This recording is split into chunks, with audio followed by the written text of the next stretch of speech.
Bienvenue au www.congoconnexiontv.com. Un site nouveau dans un nouveau monde. Contactez-nous au 438 877 4064. Facebook Congo Connexion TV. Merci d'avoir choisi congoconnexiontv.com. Vous avez droit de savoir. Salut mes chers hommes, profidams, profifis, profigars et tous les fidèles de www.congoconnexiontv.com. Un site nouveau dans un nouveau monde. Encore et toujours avec les vôtres, le Profit de Montréal, l'ambassadeur de la presse congolaise à l'Amérique du Nord qui vous salue. Partout où vous suivez cette émission, vous avez droit de savoir. Vous avez droit de savoir. C'est une émission qui vous donne le droit de savoir par rapport à tout ce qui se passe à travers le monde, surtout concernant notre pays, la République démocratique du Congo. Comme vous le constatez, nous avons une actualité. C'est l'actualité qui domine à l'instant par rapport, il y a choix de l'opposition.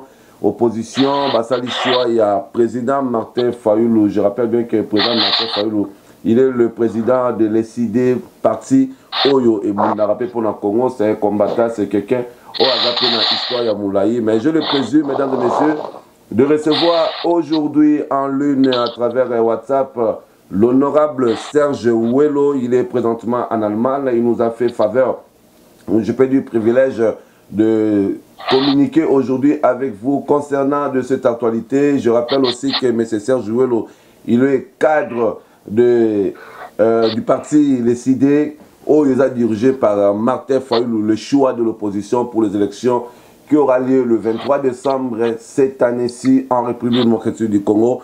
Bonsoir, bonjour Serge Ouello, ça dépend de leur place aux anabissos sur la communication.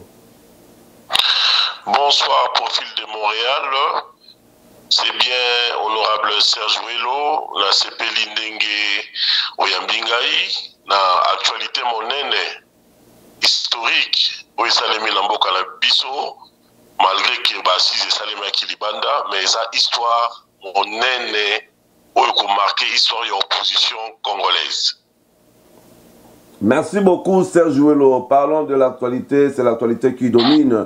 Mokileze Koningana, classe politique qui a Congo et Koningana, la diaspora aussi est bougée également. Tout le monde a Zarolobela par rapport à Shoana. Basatanen a ngotene babi 6 me baluka 9 mai bongwani vino et maramé changer moi trop batbanero kansake odala Félix Tshisekedi mais choix et salami ya Martin Fayulu. Quelle est votre lecture par rapport à ces choix? Liboso la komisi nzambe na ndenge atiaki loboko na ye likolo ya ba 7 leaders na biso ya opposition pour na base dépasser basala sacrifice. Lelo nzambe oyo ya Martin Fayulu asambelaka bolandaki ye moto liboso a remercier que ezalaki nzambe Dieu vivant Daniel Dieu nzambe ya bikamwa a tout ici mitema ya ba cette leader na biso pendant 48 heures basali misala basololi bablakisi lelo na mokili mobimbaki opposition congolaise ekoti na maturité, sagesse na sérénité. Komona Bilombe Sambo batelemi boye baponi moko na bango mingi bazali kondima te. C'est avec larmes aux yeux nde lelo ngai Serge Ouello na annonçaki que président ya parti nanga décidé l'intègre le soldat du peuple Martin Fayulu aponami katikati na bandeko na ye comme leader, comme candidat commun et opposition. Et ezali triomphalisme te, c'est avec humilité des biso ba cadre et la dynamique de l'opposition, ba militant, ba membre ya SID, c'est avec humilité de te recevoir nouvelle Oyo, avec sérénité. Pour la ligne de l'Obi Boui, pour tout saluer grandeur, il y a un leader local, Félix Antoine Tshisekedi, c'est un grand homme. Moïse Katumbi Chapwe, c'est un grand homme. Président Jean-Pierre Bemba, c'est un grand homme. Vital Kamere, le président UNC, c'est un grand homme. Matungulu Freddy, c'est un grand homme. Na Adolphe Muzito Fumupa, balakisi kelelo Congo ezana mibali ya solo. Balakisi kelelo onyoso ezalakane bandeli pe na suka. Balakisi kelelo ke lobby bakolongola Congo soni. Président Martin Fayulu aponami. C'est pas parce que à l'équipe bango sur la mayele, c'est pas parce qu'à l'équipe bango sur la makasi, c'est parce que Nzambe aza kosala na kati na ye. Tokomi na moment oyo, il faut tout dire moto oyo Nzambe abengemi pona kosukisa dictature, pona kosukisa esclavagisme oyo tokoti nango na Congo. Yango na monike na solidarité na bandeko na ye on a élevé bango na kombo ya dynamique de l'opposition. Pesi Nzambe merci na ndenge a touché mitema ya ba 7 leaders, ba Michel Bisso, Martin Fayulu, les soldats du peuple, l'intègre Maboko Pembe Makasi. Voilà Serge Wello, merci beaucoup. Otiko cité ba kombo ya mibali minene bato mayele ya Bwania bato oyo la Kisina Congo qu'il y a de grands politiciens, il y a des gens qui réfléchissent, il y a des gens au bazar capables, il y a comme à un niveau, il y a résolution à boy parce que personne s'attendait à ça, mais to komi nango, komi si bango. Mais parlons un peu na choix oyo to va na ming na choix oyo. Apparemment d'autres sympathisants, il y a IDPS, ils sont mécontents par rapport à Yashua Oyo. Parce que on a même dans Facebook, je citerai bien le nom Gingo avec phrase à Montréal, à Canada, la réunion urgence pour Kobo Yashua Oyo, majorité, opposition et sali. Alors, que le vote est l'air par rapport à ma réaction, il y a un membre à partir de Moussoussou, mais si IDPS, vous savez bien que IDPS, les a partis Moro sans Félix ou sans tu sais que quand il était en vie, et ils ont roté. Donc, ça veut dire que soit tu fais dans la membre et à partir de IDPS, ou on a eu le bien, autant que non, ce sont des grands hommes, il n'y a pas de problème. Mais ce que tu dois, façon, il y a compréhension, il y a partisan à IDPS. Ce n'est pas facile. On a évité comment barozoa idée oyo, comment barozoa choix oyo, parce que déjà sur Facebook on a vu des réactions un peu négatives par rapport à choix oyo. Alors quelle est votre analyse par rapport à choix et puis réaction à Bamamba IDPS? Que pensez-vous? Tu penses que baro accueillir en bien ou Erosano Nenenini? Est-ce que Félix a sali recte quelque part? Merci beaucoup. Na mutunoyo na ngina rappelé le komoko. Omoni IDPS, ils ont parti à mon nene. IDPS, grâce à combat ya président Etienne Tshisekedi, n'engaï na yo lelo tozwa courage ko loba. Tant tout monde a télémé la dictature. Nous avons, nous, au niveau de l'idées, nous, au niveau de la dynamique de l'opposition, tous un respect makasi et toujours coupé sa IDPS respect makasi. Biso toloba raboye. IDPS n'a décidé bazaba la papa moko père politique toujours ba père biologique des pères politiques na biso nyo seza Etienne Tshisekedi wa Mulumba oyo balandaka ba évolution politique à Congo pour monaka président Martin Fayulu azalaka un des acteurs clés de la création autobengaka dynamique Tshisekedi président. Nous soutenons le président Etienne Tshisekedi dans l'élection en 2011. Biso tozali bana ya Etienne Tshisekedi, Martin Fayulu azali mwana moko oyo Etienne Tshisekedi alingaka mingi parmi bana na ye politique ebele. Tuna bana IDPS bayebi.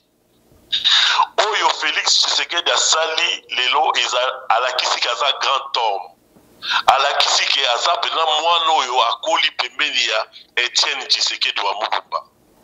Je peux comprendre ma réaction tant que je suis à ma partisan et IDPS, ils ont réaction épidermique, peut-être il y a déception. Mais je sais que c'est juste question à quelques heures, journée Morotola la Mouki, et qu'on les Kalango.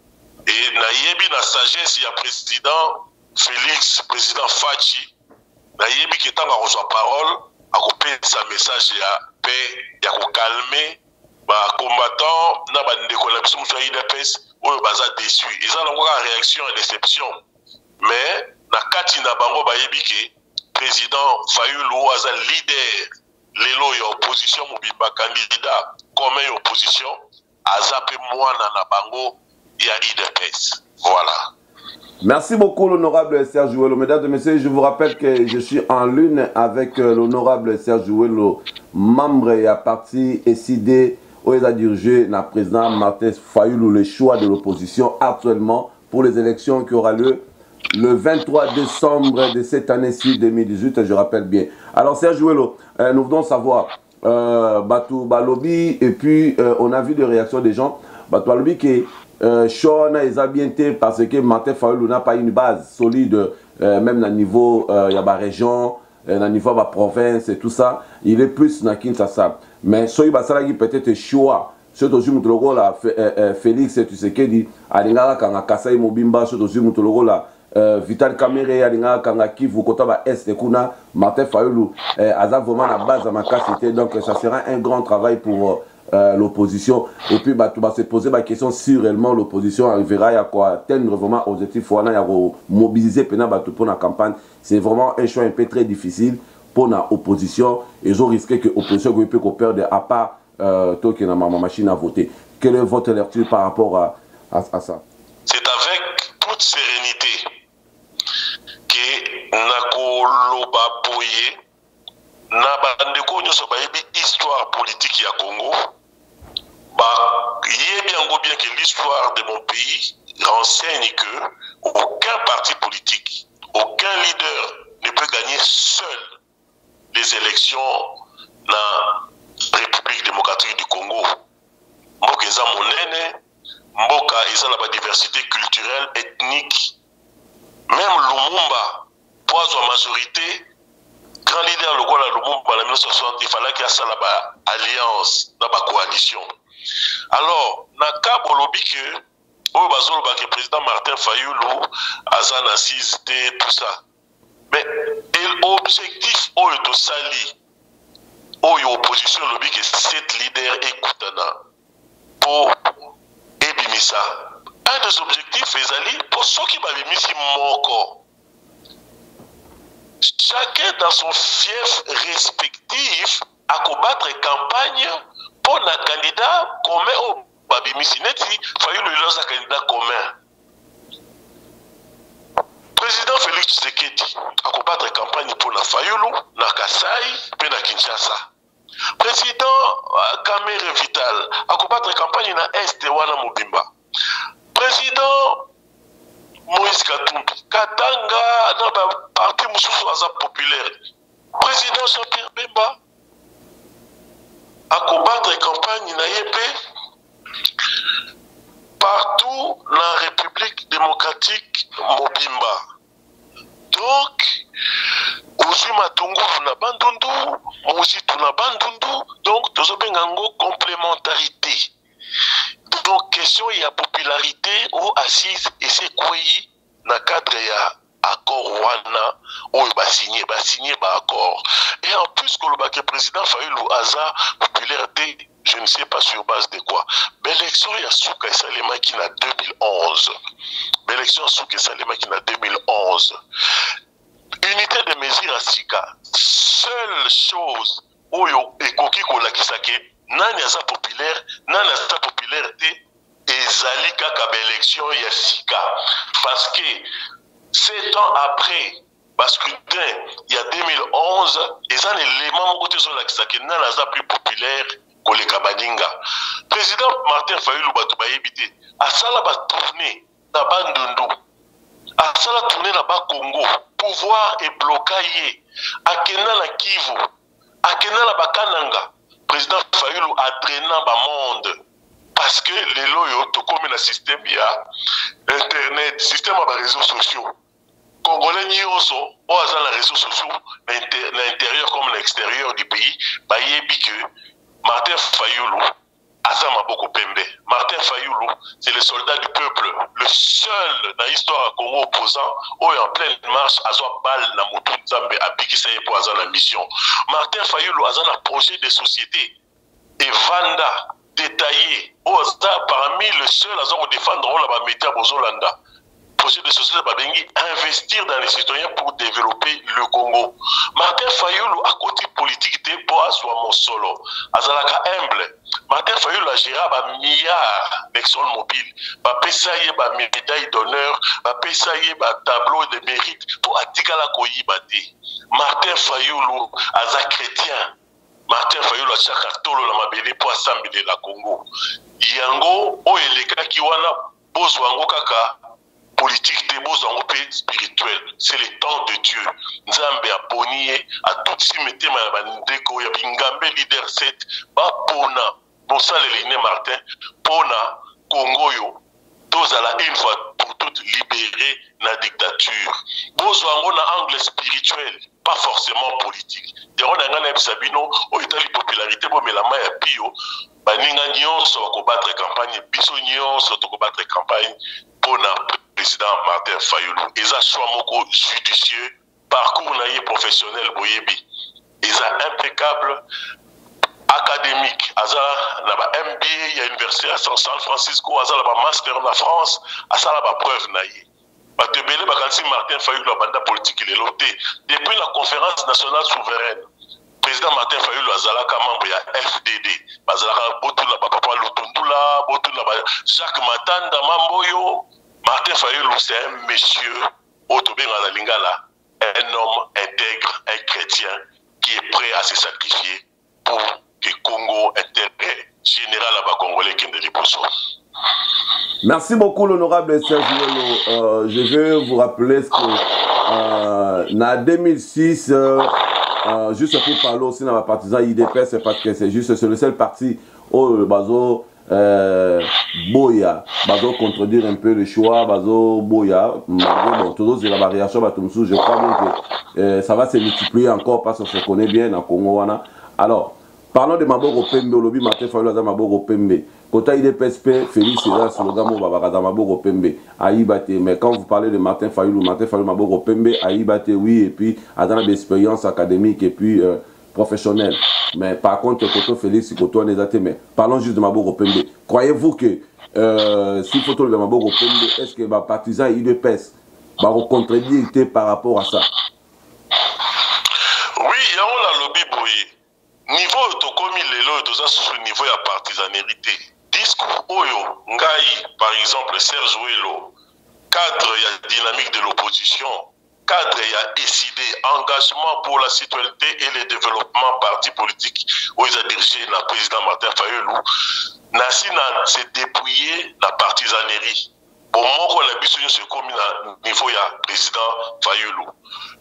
Neti, to commune à niveau Oyo, makambo ya ba guerre entre ba parti oyo toza na opposition et sili makambo ya koluka ke o bango ba lobe biso to répondre exactement na saisir occasion pour lancer message na ba membre nyonso ya dynamique de l'opposition base à la réserver base à la serrer pas jouer na sagesse par rapport à ma provocation nyonso ko uta mais na ndenge na yebeli ba set leader oyo basangani lelo au babimisi candidat historique et opposition Martin Fayoulou bango nyonso ba signaki ba yokanaki ke ba ko veiller pour na ba écart ezalate ba ko calmer ba militant na bango pour l'intérêt supérieur de la nation. Rassure-toi que tous les leaders ezala mon grand frère que j'aime beaucoup Félix Tshisekedi, mon grand frère Vital Kamerhe, ba président Moïse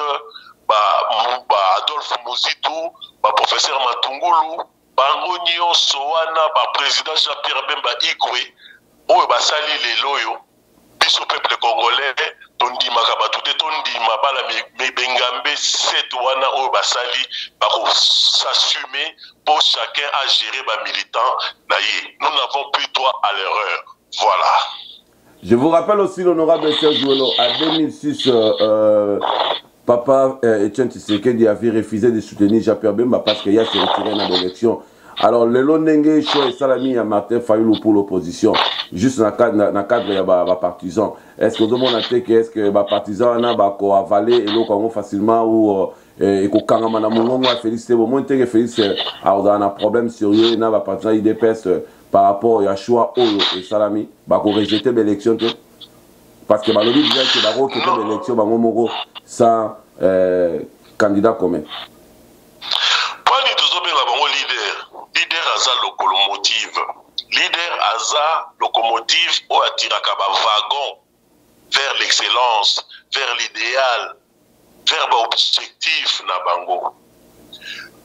Yango neti naka yo lobi ya président Félix. Mais oyo président Félix asali lelo yo komi kitisa. Kosala sacrifice. Kondima kobimisa Martin Fayoulou liboso. Mais c'est un grand leader. Et ndenge na yebi président Félix eloko ya sali eloko baninga basali soka zwika ka micro devant ba militant na ye apesi mot d'ordre omona ba nyonso ba se ranger na bango. Et puis mutako sabino te peut-être ezaka ka quelques écarts, il y a quelques militants par réaction épidermique ndenge ba yebi wana ba yebarake décidé na IDPS tous à la rabana papa moko papa na biso Etienne Tshisekedi le président Tshisekedi a se proclamé qui est président de la République le 9 décembre 2011 banani ba entourage qui président Etienne Tshisekedi c'était décidé. Il y avait moi à droite du président Tshisekedi, il y avait Abbé Faustin Kwakwa Ouaza secrétaire national, il y a relations extérieures décidé, il y avait professeur Loseke ou Azalaka secrétaire national à l'époque, donc docteur Loseke Azalaka décidé à l'époque.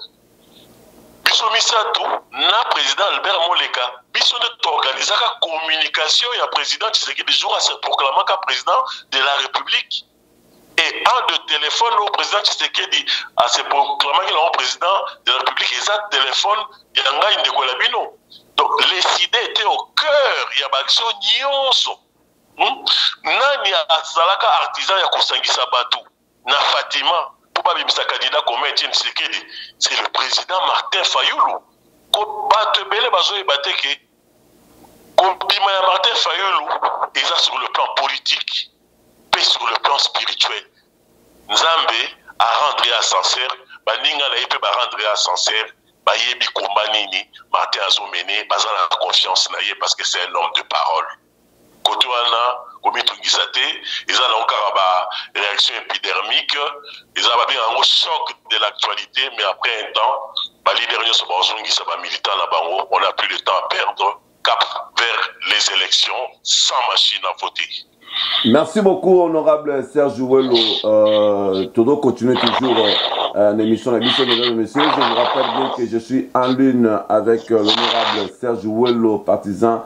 Il a décidé, il a dirigé, na présent Martin Fayoulou, le choix de l'opposition, le choix de tout le monde, en tout cas, Tochamaï n'avait. Parce que monsieur Zunzela, alors nous voudrons savoir par rapport à choix Oyo. Est-ce que mais basali choix au selon d'accord? Est-ce qu'il a changé que lobby ou ils appellent choix mon basali les a déterminé puis et au tic à la négociation de l'élection? Je pense que après baraté à l'élection, baraté à unité et opposition en 2006, raté à opposition en 2011. Mingi zalaka soko mekili kambumba liboso simbité ya mibale simbité okaka ya misato esimbaka oya misato eza ya bilaka ngala za sur bafandi 48 heures esika moko omolaki bango tango batelemi bango 7 ngama ya miso kitaki ngai. Donc ngala za na biso na dynamique de l'opposition biso na décidé biso ba membre oyo toza na parti à Fayoulou, tout dans la totale confiance, et le respect, il y a 6 autres leaders et nous croyons que c'est le fait déjà que Batelmi Bango 7, Babimisi Martin, donc ce sont des grands hommes et nous pensons que ce sont les hommes de parole. Il y va de l'intérêt, il y a opposition, il y a alternative. Nous croyons que Bako respecte en gros. Nous croyons que va respecter aussi et seulement si la mathématique. Alors nous voulons savoir par rapport à Yahshua. Badagi Baronio surtout cette si je ne me trompe pas par rapport à Yahshua. Est-ce que on a une idée Yahshua, est-ce que Félix vraiment avait choisi Martin Fayoulou ou Abandaki qu'on espérait qu'il y ait le meilleur choix pour l'opposition? Ou on a décidé quelque part, on peut dire. Ngai Serge Welo naza na Genève te naza na Suisse te. Pe mingi o baza na Suisse o baza na hôtel wana Warwick. Baza na ba hall mais baza na secret de Dieu te. Oyo nga na yebi ke ezake neti lelo yo bango nyonso set bamemaki bango musika. Leader moko azalaki na téléphone. Leader moko azalaki na droit ya kozala na collaborateur moko. Na collaborateur wana pe ba téléphone nyonso ya kokanga. Ba leader bakutanaki entre bango sans téléphone sans fuite. Mécanisme elekaki na kati eza secret de Dieu. Eza bango moko bayebi nini elekaki na kati. Donc dire que oyo aponaki soki mutu ayebisi yo wana eza bato bazoluka kokabwana ya bato bazoluka kopanza bato na kati ya bato ba différence d'idée kozala mais obalobaka de la discussion jaillit la lumière ba discutaki bango à huis clos sans téléphone lumière et jaillir lumière en comme on Martin Fayoulou Madidi l'homme du peuple l'intègre. Voilà. L'homme du peuple, l'homme intègre, Maboko Pembe, l'homme professionnel, beaucoup de bagages académiques, Serge Welo. Alors nous voulons savoir, Serge Welo, il y a un moment, après l'élection 2011, aux Agis Sous-Souté, na SID, il s'est passé quelque chose entre eux, na président Martin Fayoulou. Et l'Orni Salek Ozonga, est-ce que tu avais une vision de ce moment actuel où et ça la meka ndingwana ozonga na répéta kango na sumaka ba responsabilité na ngai lelo na pesa président Martin Fayoulou na décidé raison ezalaka pour na kotaka concertation nationale et puis ko kota na concertation nationale na répéta kango eza baninga bautaki diaspora tongo baye pour défendre les droits de la concertation nationale, contactaki ngai, balobi Serge, to kutio awa yoso na bango depuis 2011-2012, oyebi bango. Basali élection, batinga comme président porte-parole, il y a délégué à diaspora la concertation nationale. Comme décidé la président Martin Fayoulou, boyaki concertation nationale, to kutanaka, to fandaka, to sololaka, ngala isi bango na kei pour na ba droit ya ba congolais de l'étranger. Ne na kota ki kuna, na bimaki pe na ba résolution. O boyebaki double nationalité, droit de vote pour la congolais de l'étranger, ba facilité. Ngala bimaki na ba résolution. Mais application nango eza ngai CRGT eza gouvernement na bango et puis application baboyaki ko appliquer yango. N'a pas comprendre que non, président Martin Fayoulou a la vision. Yango surtout, n'a pas projet à Martin Fayoulou depuis longtemps. N'a pas projet à société naïe à l'obéqué à cause de la double nationalité. Cela veut dire double nationalité pour la Batounioso, sauf par ressortissant, il y a 9 pays voisins. En Amérique, au Yébi. Un Canadien ne peut pas devenir un Américain. Un Mexicain ne peut pas devenir un Américain. Donc cela veut dire double nationalité, c'est pour la sécurité Amérique. Donc pour la sécurité à Congo, on a projet à président Martin Fayoulou où ils ont investi dans les soins pour développer le Congo, à promouvoir double nationalité. Ils ont avantage pour la diaspora. Le coup la ngai na bundarape pour la diaspora. Bolanda qui est le Martin Fayoulou. Après Nzambe, Bato Liboso, on a remercié Isa combat ya diaspora congolaise. Ngai boyebi naza moi na Canada, d'ailleurs en Europe, naza pe moko ya ba leader ya diaspora. Nathalie esika musu na ko kendete nazongi la papa na ngai pour na projet na kati ya projet ya papa na ngai Fayoulou akozongi sa biso double nationalité pour na ba valeur ba compétence o nyonso ils ont la nationalité mais d'origine congolaise et à quoi apporter Pierre et Matissa Congo. Et yango na zongelaki président Martin pour Mola Kingai nazana toujours la carte ya vision ya SID. Voilà. Merci beaucoup l'honorable Serge Jouelo. Parlons des élections, l'honorable, il y a ils ont un problème où ils ont s'opposé les lots vraiment mire ils ont plus que mire à Berlin où était les mythes obstacle les lots par rapport à la machine à voter au besoin la machine à voler. Et puis il y a pas longtemps il y a un membre qui vient de démontrer techniquement et technologiquement comment machine à voter et rejouer rôle lango. Il y a tricherie na 4 il y a l'élection il y a le 23 décembre. Alors est-ce que malgré Martin Fayulu a dit choix aux oppositions et sali pour l'élection, croyez-vous que Martin Fayulu sera à mesure de ôter la machine à voler, s'il faut le dire, selon tous les Quinois, ils appellent ça comme ça. À Rosalana, à la pouvoir, il y a ôter machine à voler pour que ce soit l'élection avec le papier normal d'une manière manuelle. Merci beaucoup. Martin Fayulu. Ce que même depuis l'élection en 2011, ce que les un leader moko, Tommy Balé, Oyo Balandelaka vraiment séni, Oyo Bafuzalaka vigilant vis-à-vis na séni, il y a Martin Fayulu Madidi. Hier, les Gambouilles affiché électoral depuis 2011, on est à la cheval de bataille naïe.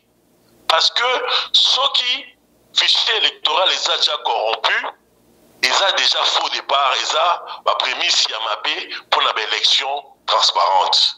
Yango, une des raisons où Nana Kanisi, ne connaît Moussoussou, bâti Lelo Liboso comme leader et opposition, comme candidat commun la présidentielle il y a le 23, ils ont Pepo, Mayebi force ya Martin, Dengue, à Hotelemela, machine à voler, Dengue à Hotelemela, millions et des millions, il y a électeurs fictifs ou sans empreinte ouana. Donc, je pense que entre Bango Bayebaninde Babundaka, Batali, Nabitumbo face à Seni, Moto Foutia Liboso, Moto à Hotelemela, machine à voter, ils ont Martin Fayulu Madidi, Martin Betami na Congo, Martin Betami, Martin Azum, Massassi na Moto, Martin Bakangi Botel Naye, Moto Kaneti Leloyo, ils ont la demiap. Martin a subi l'humiliation, c'est pas parce que Aza pauvre a soit bon côté. Martin liaka bien, Martin Aza la vie, Oyo, Tobengango, ils ont au-dessus de la moyenne. Martin Andima ba humiliation yosona pour gagner yo lobby, tous à la vivre pour bâtir un état fort et prospère. Yango bande konaye bâtir liboso pour na o état libre élection la motuno otuni pour na à côté la machine à voter P bas électeurs fictifs sans empreinte. Voilà. IDPS à lobby sans machine ou avec machine à voter, bah aucun débat élection. Alors parlons de machine à voter toujours. Ceux qui sont au pouvoir à télémédica machine à voter, il y aura quoi? Est-ce que les élections vraiment aura bel lieu ou bien et aux ala et là au moins comme qu'on reporter pour permettre encore Kabila na glissement. Na minute toza kolobe la liloba moko ya opposition. Toza sous IDPS a lobby boyete, Nini a lobby boyete, SID lobby boyete, MLC lobby boyete. Bango nyonso bapesi liloba na président Martin Fayulu. Bolanda que président Martin Fayulu il y a même pas 1 ou 2 semaines na émission ya na Congo Web, il y a Paulette qui montre. Alors qu'il y a bien que il n'y aura pas élection avec cette machine à voter. Tant que machine à voter est Rosala, tant que pour éradiquer électeurs fictifs ou empreinte exatée, toko kende na élection wanate toko bloquer Bango. Et puis, on a soldats du peuple. Boye Bakango, élection ko salema sans machine, tant qu'il faillu leur la leader et en opposition. Alors, honorable Serge Jouello, merci beaucoup. Nous sommes presque à la fin de notre entretien. Alors, nous voulons savoir par rapport, il y a actualité, par rapport, il y a autour, réseaux sociaux de la part, il y a IDPS, partisan IDPS, par rapport aux élections aussi, autour, c'est-à-dire surtout le 23 décembre. Et là, on y a quel mot ou dernier mot que tu peux communiquer à tous les téléspectateurs qui nous suivent actuellement? Message ezakaka ke na sengi na bandeko nyonso oyo baza aki na alternative na Congo biso tozoloba alternance te parce que alternance c'est kosalema au sein d'une même famille politique. Nous parlons de l'alternative. Martin Fayulu aye pona alternative, cela veut dire bato oyo bakondi mboka 20 dernières années oyo babimisi biso na ba au bas des classements il y a rapport nyonso ya mokili, il y a un indice du développement humain, il y a un pays le plus corrompu, Batouana, Bafandi, depuis Afdel et Kota, Tile Loyo, de ba Commission Congo, le dernier pays au monde, dans la même liste à budget, sur les réseaux sociaux, tous les derniers. Martin Fayulu a eu pour une alternative, cela veut dire, bis bango ba kende. Bato bazala mayela sikana projet de société ou opposition mbimba et ou concocter ou sala et ou harmoniser pour tout luka gouvernance ya sika gouvernance oyo et ko pesa congolais nyoso opportunité à améliorer vie na ye na yango na sengi to pesa occasion na mungunda te. Oh, bato IDPS basepeli na Fayulu te. Oh, bato to pesa occasion na monguna te. Ba leader na biso basi balakisi biso exemple maturité biso peuple congolais, biso ba militant to la qui s'appelle maturité na biso to kende biso nyoso sima. Il y a le président Martin Fayulu ensemble main dans la main selon vision oyo ya projet de société oyo biso nyoso opposition pour mettre sur pied. Kimia eleka.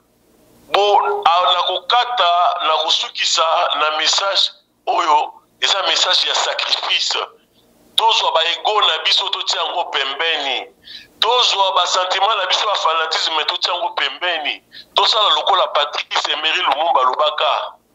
A kumela biso message testament lobby, na français lobby, à mes enfants que je laisse. Et que peut-être je ne reverrai plus, je veux qu'on dise que l'avenir du Congo est beau, qu'il attend d'eux, comme il attend de chaque Congolais, d'accomplir la tâche sacrée de la reconstruction de notre indépendance et de notre souveraineté. À l'objet, ni brutalité, ni sévice, ni torture ne nous amènera à demander la grâce. Donc, à continuer à lobby, mort ou vivant, libre ou en prison sur ordre des colonialistes, ce n'est pas ma personne qui compte. C'est le Congo. Patrice Emery Lumumba. Que vive le Congo, que vive l'opposition, que vive le nouveau leader de l'opposition, candidat président de la République, Martin Fayulu Matidi, soldat du peuple. Je vous remercie. Nous vous remercions aussi l'honorable Serge Jouello. Mesdames et messieurs, je vous rappelle que c'était bien l'honorable Serge Jouello, combattant de la diaspora et puis membre intégré, membre à base, membre à parti SID qui est dirigé par le président Martin Fayulu. Le choix du peuple, le choix de l'opposition, actuellement l'actualité domine et puis nous espérons que Démarche Oyo et Kende Tinasuka, ba membre ya ba parti surtout bocha ba mai na 20, surtout j'insiste pour l'UDPS. En tout cas, bocha mai na 20 par rapport ya choix Oyo et Salami to accompagner yango jusqu'à la fin afin que le pays, notre beau pays, notre cher pays Congo soit libéré. C'était bien le profil de Montréal, l'ambassadeur de la presse congolaise en Amérique du Nord. Papa n'a destiné mon sec et puis j'en profite aussi de souhaiter joyeux anniversaire à mon fils Bobby Norbert, le fils à papa. À Otio-Koksa, une année Lelo, donc c'est son anniversaire. Bobby Norbert, le président. Il a eu une année, merci mon Dieu pour cette grâce. Oyoti ko accordé encore dans la famille, moi, je représenté papa Nangai, à Otio-Koksa, une année, merci beaucoup. Merci à vous aussi, les téléspectateurs, de nous avoir suivis. Merci et je crois qu'on se retrouve à la prochaine, toujours dans le www.congoconnexiontv.com. Au revoir. Vous avez droit de savoir. Bienvenue au www.congoconnexiontv.com. Un site nouveau dans un nouveau monde. Contactez-nous au 438-877-4064. Facebook, Congo Connexion TV. Merci d'avoir choisi CongoConnexionTV.com.